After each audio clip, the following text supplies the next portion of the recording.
какой бы там прекрасный или не прекрасный стандарт мы не разработали, а без вас, коллеги, без общественных советов, его как принятие, так и продвижение будет крайне-крайне осложнено. И именно поэтому нам очень важно взаимодействие с общественными советами. Я сама 2 созыва была в общественном совете Министерства юстиции, и знаю изнутри работу общественных советов, как это важно вовремя задавать верные вопросы и рекомендации давать государственным органам.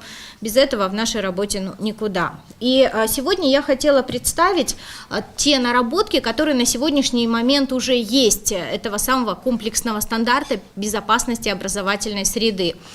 Они не были созданы на пустом месте, да, они были созданы на основании рекомендаций и исследований, в том числе мониторинга, который докладывала вот Айнура, и с одной стороны, а с другой стороны это был результат как бы реализации национальной программы по переходу к устойчивому развитию, которая была принята вот 13-17 год, но вы все ее знаете так или иначе, и вот там было отдельное приложение номер 8, которое прописывало межсекторальные вопросы. Да? И вот тогда был поднят вопрос, что как раз безопасность образовательной среды как таковая, да, не является полностью 100%, не лежит в фокусе ни одного из министерств и ведомств. Получается, да, часть это Министерство образования и достаточно, львиная доля, но также туда вовлечено и Министерство здравоохранения, и Министерство финансов, само собой, и даже МВД туда вовлечено, и ряд других министерств и ведомств. И тогда нужно было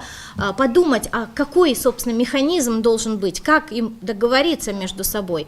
И вот мы видим, что пока госорганы договорятся, нам хорошо бы общественным советам самим договориться и понять, а вот как можно, да, собственно, работать в этой сфере. Но я предлагаю вот презентацию содержательных баз, да, этого стандарта. Разрабатывается стандарт под эгидой Министерства образования. Приказом Министерства образования была создана межведомственная рабочая группа, куда вошли представители различных министерств и ведомств. И общественные советы, ряд представителей также включены в эту межведомственную группу. Вот что мы понимаем под безопасностью. Вы знаете, сначала речь шла о том, чтобы говорить вообще только о физической безопасности. Это здания, сооружения, инфраструктуры. Вот сегодня вы подняли вопрос по поводу туалетов, да, тех же головная боль школ, но потом она расширилась, и в результате мы стали говорить еще и об экологической безопасности, потому что куда деться от питания, да, а как не регулировать вопросы воды, а потом стали делать мониторинг, увидели, что качество воздуха зачастую в школах, в классах, оно оставляет желать лучшего, потому что, например, показатели углекислого газа к концу рабочего дня настолько зашкаливают, что школьники просто вот физически, да, зачастую не в силах усваивать содержание. А потом случилась вот эта история с синими китами, да, которую мы все с вами прекрасно, к сожалению, помним. И тогда Министерство образования обратилось к нам и сказало: коллеги, нам необходимо вот то, что как раз вы говорите, работать с психологами и работать с психологической службой, с информационной безопасностью, потому что мы не можем без этого. И в результате стандарт нарос еще одним элементом психологической безопасности, и он превратился вот в эти вот 3 базовых блока. Это содержательные блоки, но есть и блоки, которые касаются того, как это реализовывать и что с этим делать дальше. Другой вопрос, это наши международные коллеги и эксперты говорили, а почему мы считаем, что образовательная среда должна быть только такой, к которой мы с вами все привыкли, да? То есть это сидеть за партой, жесткая, там, шаг вправо, шаг влево невозможно, то есть может быть есть смысл поговорить, новые форматы, новое общество, новый тип освоения знаний. Сегодня мы все знаем, что зачастую доступ к информации у каждого ребенка, который может использовать гаджет, куда больше, чем, например, учителя, который это не может использовать. Этот разрыв есть, да, и получается, что во многом нужно обеспечивать правильность поиска информации, что искать, каким образом ориентироваться в этом новом мире. Поэтому мы говорим о том, что образовательная среда может быть разной, да, и вот тут нам нужно вместе думать, а какой, да.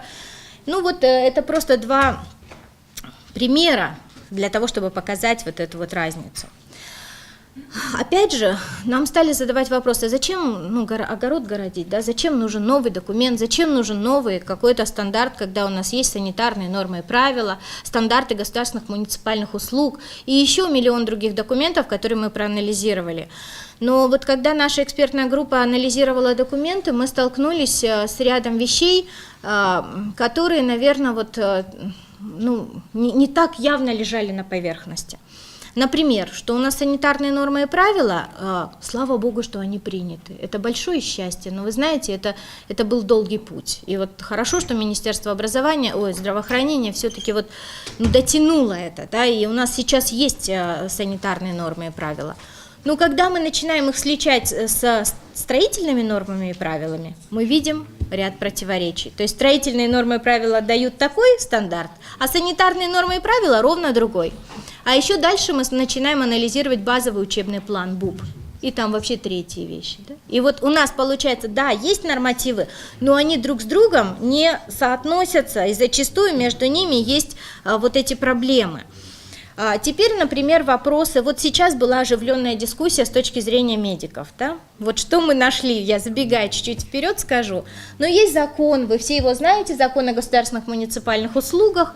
К этому закону есть стандарты предоставления государственных муниципальных услуг. И там и те же санитарные нормы и правила, и там черным по белому прописано, должны быть медицинские кабинеты. Медицинские кабинеты должны быть, а врачей нет. То есть получается, что мы заведомо, понимаете, создаем структуру, в которой будет пусто, потому что ставки врачей у нас как таковой нет, да? И дальше каждая школа отдается на откуп. Делайте, что хотите. Сможете найти врача, хорошо, не сможете, ваши проблемы. То есть вот мы обнаружили, это только ряд примеров, которые я привожу, но мы обнаружили вот эти сложности, которые нам нужно решить сейчас.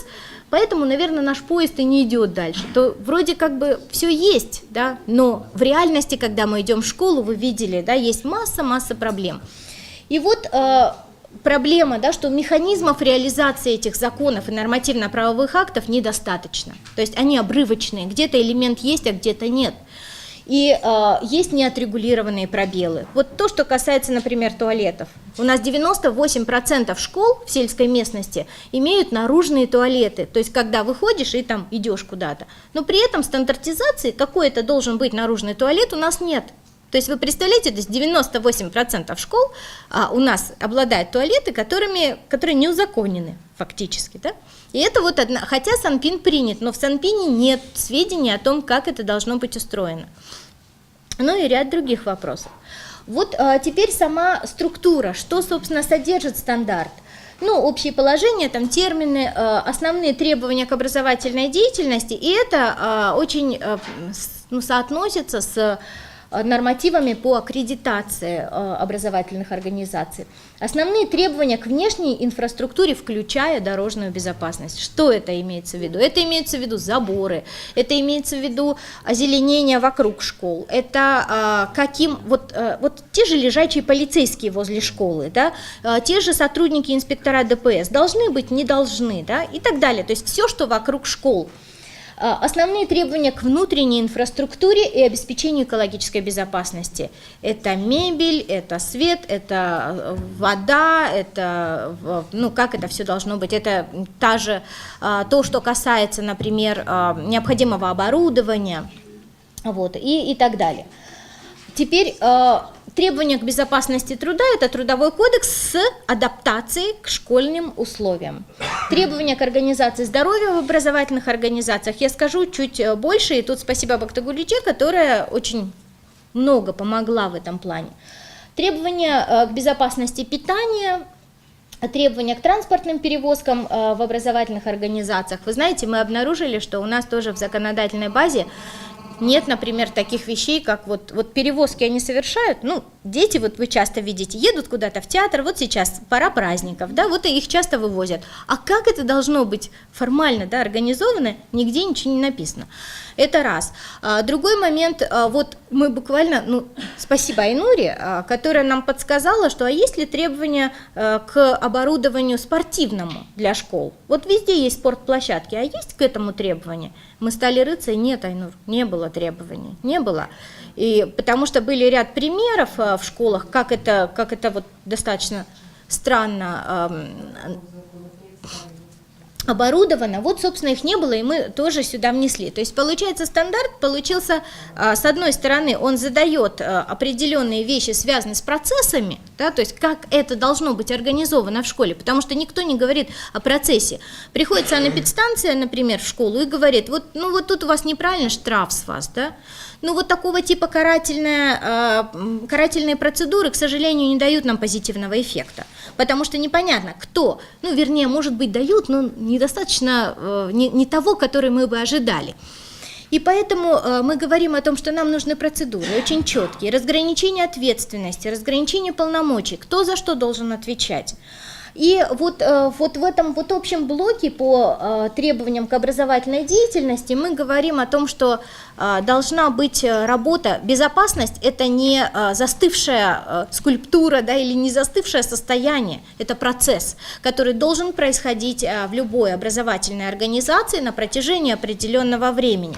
Ну вот я вам хотела тоже вот такую вот схему показать, да, как мы видим. И вот, коллеги, я очень вам буду благодарна за все рекомендации, которые вы дадите, потому что буквально мы вот сейчас его дорабатываем, и любые ваши рекомендации мы еще успеваем включить. Хотя, я думаю, после Нового года будет время. Мы видим, что для того, чтобы оценить, а безопасна среда или небезопасна, да, должно быть два потока. С одной стороны, это работа в самой школе по проведению самооценки. Насколько безопасная среда, то есть не когда кто-то пришел и сказал, вот здесь у вас неправильно, и вот здесь неправильно, да, а когда, и причем сама школа должна это осуществлять с учетом мнения учеников. Вот вы сегодня задавали вопросы ученикам, почему такие вопросы задают, да, а как ученик видит, с учетом администрации школы, учителей и с учетом мнения родителей в том числе. Когда родитель должен сказать, а вот я считаю, что вот здесь вот у вас неверно, да. И вот тогда складывается общая картина у всех игроков образовательного процесса, безопасная среда или нет, и каждый может включиться в это.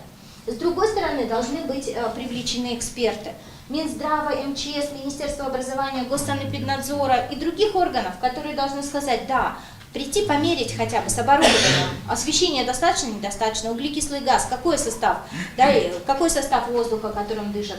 Ну, это специфические экспертные, да, так скажем, замеры. Из этого рождается общая оценка безопасности. Для чего? Для того, чтобы составить план и бюджетировать все это. То есть не просто так, да, мы должны очень четко понимать, сколько нам надо и что нам надо сделать для того, чтобы повысить безопасность образовательной среды. Мы знаем, что сразу мы не решим все проблемы в школах и не надо заблуждаться. То есть, но мы должны иметь вот этот поступательный процесс, да, то есть процесс не на разрушение, а процесс на улучшение.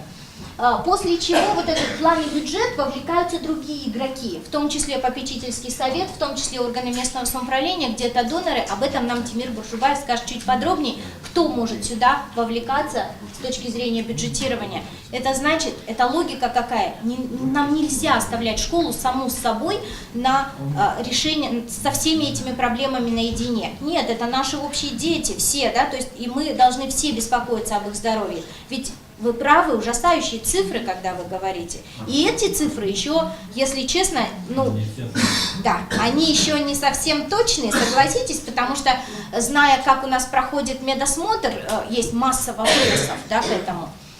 И реализация, оценка, и вот после реализации оценки, мониторинга новый цикл, да, то есть каждый раз это новый цикл. Решили одни проблемы, новая приоритизация, новые вопросы ставятся на повестку дня и снова, и снова. То есть и таким образом поступательный цикл должен нам давать постоянное улучшение из года в год безопасности образовательной среды. Сегодня они раковины поставили, да, в этом году, завтра они сделали вот это, послезавтра вот это. То есть вот с миру по нитке, кто нашел какие-то денежки, да, на то, чтобы улучшить. Но главное, этот план должен быть и должно быть видение, да, стратегическое и образ школы, к чему они идут. Я просто несколько примеров вам хотела привести из школы-интерната 21, где мы работали. Это вот, например, пример того, как Это не столько безопасность, но это попытка посмотреть, как разные элементы школы могут тоже включены быть в образовательный процесс. Например, те же ступеньки, на которых мы рисуем таблицу умножения. Я прошу прощения, вам тут очень плохо видно, но вот здесь вот таблица умножения нарисована на ступеньках. Почему? Потому что мы должны прежде всего стандарт поменять в голове, да? То есть сказать, школа не такая, она интересная, она красивая, она умная, и так далее. Ну, это вот только как пример, да. Психологическая безопасность, конечно, мы никуда не можем уйти от нее, да, и вот здесь вот я тоже буду очень благодарна, это самое такое место, которое... Мы работаем с Арабаева по этому вопросу, и в основном кафедра психологии Арабаева давала нам рекомендации, если вы включитесь, пожалуйста, да, потому что никто не знает, как это делать. Если вы знаете, скажите. В школе должна быть создана система по обеспечению психологической безопасности. Вот ряд, кто туда включается, психолог, соцпедагог. Мы здесь ввели учителя доверия, это как опыт Германии. Да? Там они выбирают, ученики просто выбирают учителя, которому они больше всего доверяют, и с ним иногда разговаривают по тем проблемам, которые у них возникают. Ну, конечно, зауч по воспитательной работе и так далее. Должен в каждой школе быть создан механизм по решению конфликтов. Должна быть создана среда, да? Ну, это примеры, как зоны психологической разгрузки, это какие-то элементы озеленения, да, то есть чтобы это было приятно. И обязательно это обучение навыкам психологической гигиены. То есть вот просто несколько примеров приведу, как, например, в турецком лицее перед экзаменом готовят учеников. Как снять стресс перед экзаменом, да? Что лучше съесть перед экзаменом? Ну, пусть это такие примитивные примеры, но они работают, да? Как дышать, да, чтобы не нервничать, когда выступаешь, и все остальное, да? То есть, ну вот ряд вещей, которые, с одной стороны, простые, но с другой стороны, дают снижение вот этих стрессовых ситуаций для учеников. Ну, это тоже пример, стена для рисования мелом в 21 школе. Вот мы привыкли всегда говорить, не смей рисовать на стенах, не смей бегать, не смей делать то-то. А здесь другой подход, рисуй. Но только в тех местах, которые специально для этого организованы, потому что, дети любят рисовать, да, и тогда, используем эти обычные их навыки. Вот, собственно, это тоже как пример. Ну, вы понимаете, что это не стандартизировано, там не написано в стандарте «делайте в каждой школе вот такую стену». Это, то есть я вам показываю стандарт и плюс как мы его прилагали. А теперь вот то, что я говорила про комнаты психологической разгрузки, здесь они слишком ярко представлены, но это мы думали, что если есть в школе психолог, то его кабинет должен организован быть таким образом, чтобы ребята, которые приходили за консультацией, или те же учителя, чувствовали себя достаточно комфортно, и у них не было ощущения такой вот строгости, да, что это школа и так далее. Это не описано, это просто примеры, мы пока нигде не делали этих. Форум-театры. Форум-театры, одна из организаций в Кыргызстане реализовывала этот подход, делали форум-театры, это когда совместное переживание, мы ввели это понятие в стандарт, да, ввели, что школа может организовывать форум-театры, да, как элемент вот как раз решения психологических проблем в коллективе. Требования к физической активности. Вот опять же мы говорим, не бегайте, а мы идем по-другому. Мы говорим, на каждом этаже должно быть организовано хоть одно место для подвижных игр. Что вот на перемене там они могут прыгать, там они могут бегать, да, в остальных местах не надо, стукнитесь лбами, да, а вот в каких-то отдельных, да, в каких-то элементах можете прыгать и бегать, потому что физиологически ребенок таков, ему нужно прыгать и бегать. Ну и давайте организуем эти пространства для него. Вот то, что я говорила, разница между базовым учебным планом и Санпином. Санпин говорит, что, например, перемены должны быть минимум 10 минут, а главная перемена 20-30 минут. А у нас, если две смены обучения, мы не можем впихнуться, потому что тогда это очень поздно заканчивают дети. И получается, что у нас везде 5 минут, 10 это самый максимум. А некоторые в 3, а тогда это вообще, и получается, что мы говорим, ладно, хотя бы если 2 смены, минимум 2 минуты должны быть по 10 минут. Мы посчитали время и решили, что вот это вот возможно, да. Вот, тоже гимнастика для глаз, Требования к мебели. Ну, вы знаете, Санпин устанавливает требования к мебели. Вот сколиоз, да, с чем это связано? Это ведь связано с мебелью, с тем, что ребенок высокий, а сидит вот так, да, и однозначно у него будет отклонение, а при этом сидит по 4-6 часов каждый день, и нет достаточной подвижности. Но мы же сами покупаем такую мебель. Нет, директора ставят. Директора, но они же где-то ее берут. Слушайте, я вам про 61 расскажу. И- 42 было у Низовского. Была вот там фликс-мальчика. 50 уже. 50, Ну, да, да, да. Поместить.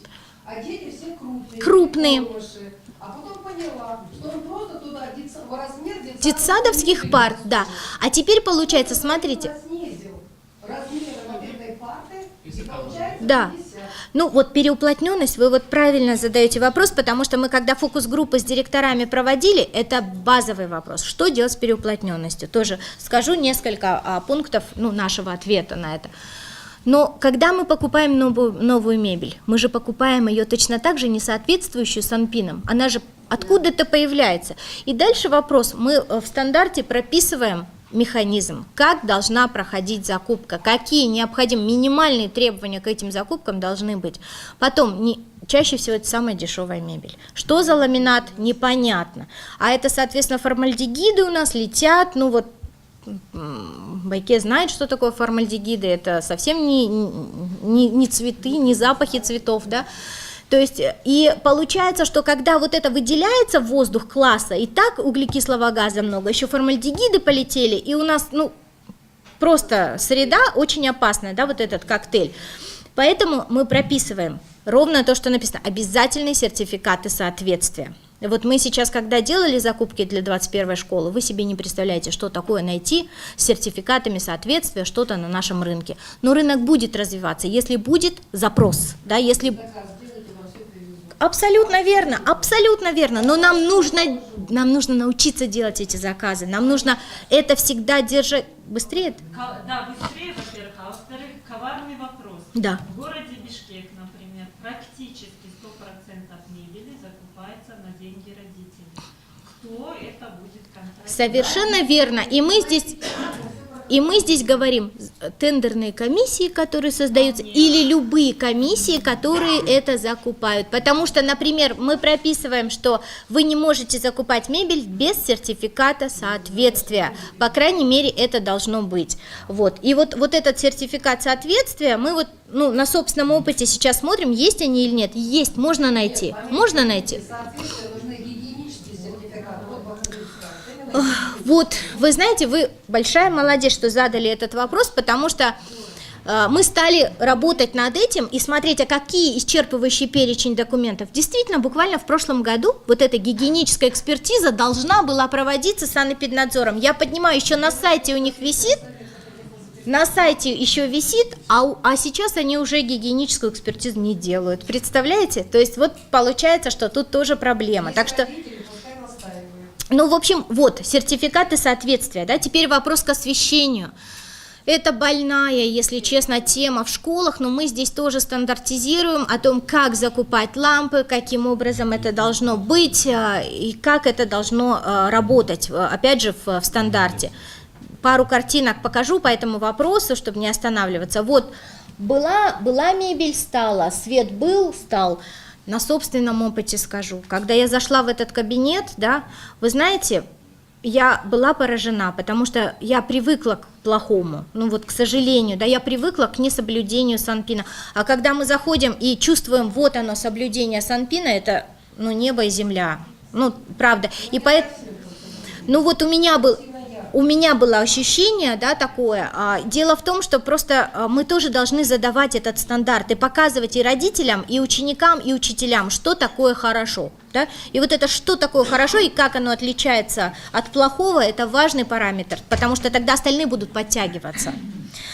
Теперь, значит, мы установили тоже оборудование, не буду на этом останавливаться, про санитарию, гигиену и туалеты тоже масса боли, но я про нее, забежав вперед, раньше сказала, что Санпин устанавливает требования к выгребным туалетам, то, чего нет, не Санпин, стандарт, то, чего не было в Санпине. Вот это важнейший момент, потому что Мы надеемся, что это вот сейчас будет работать. Теперь то, что касается внутреннего и наружного озеленения. По внутреннему озеленению не было требований, мы его внесли. По наружному мы здесь внесли только 2 новых элемента, которые так уже есть. Это создание микрозаповедников на территории школ, на приусадебных участках. Почему?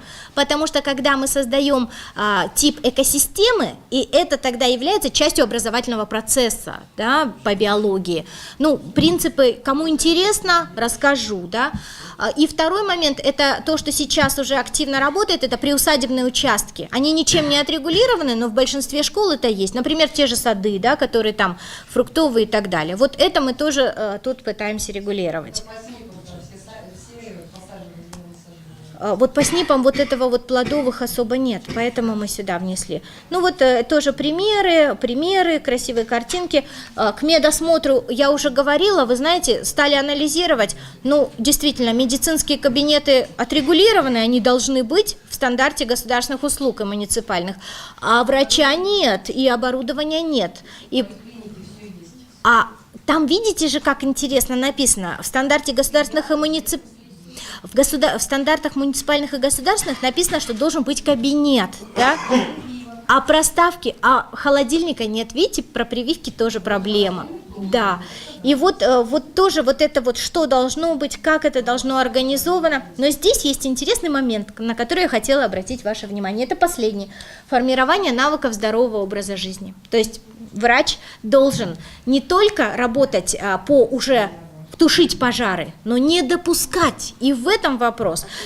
Да, то есть превентивность. И вот эта превенция, да, работа на недопущение, что это значит? Например, вот мы в своей экспертной группе говорили, что, во-первых, человек должен знать, когда ему, например, нужно обратиться к врачу, по каким параметрам, я уже заканчиваю, по каким параметрам, что вот если он там, например, часто просыпается ночью, все, это сигнал тревоги, да, что что-то не так, стрессовая ситуация. И вот да, и ряд других моментов, когда нужно обратиться к врачу, как нужно правильно питаться, как нужно правильно там и так далее. Кстати, вот про питание, то, что касается питания, вот она, пищевая безопасность, видите, вода, этот блок был проработан нами совместно с Всемирной продовольственной организацией, потому что они имеют уже большой опыт, и они просто дали нам те блоки, которых нет в законодательстве, и мы их интегрировали в стандарт. Кому интересно, вот предоставлю. То, что касалось вот не правил дорожного движения, а проблем, вот, связанных с опасностью на дорогах, то здесь мы просто решили поддержать нашего премьер-министра и интегрировать в стандарт его инициативу по поводу того, чтобы инспектора ДПС обязательно дежурили на трассах, оживленных трассах перед школами в час пик. То есть когда привозят, когда отвозят детей в этот момент, и, конечно, лежачие полицейские. И вот отдельным блоком, важнейшим блоком, потому что не будет денег, не будет реализации, является механизм финансирования безопасной образовательной среды. Я здесь не буду останавливаться, вот я думаю, что Тимир скажет об этом подробнее, но мы, тем не менее, считаем, что без этого блока, без блока ответственности и четкого распределения ответственности между органами местного самоуправления, директорами, Минздравом, ДГСН, Минобразом, не будет, потому что должен быть механизм, который будет подпитываться этим самым финансированием.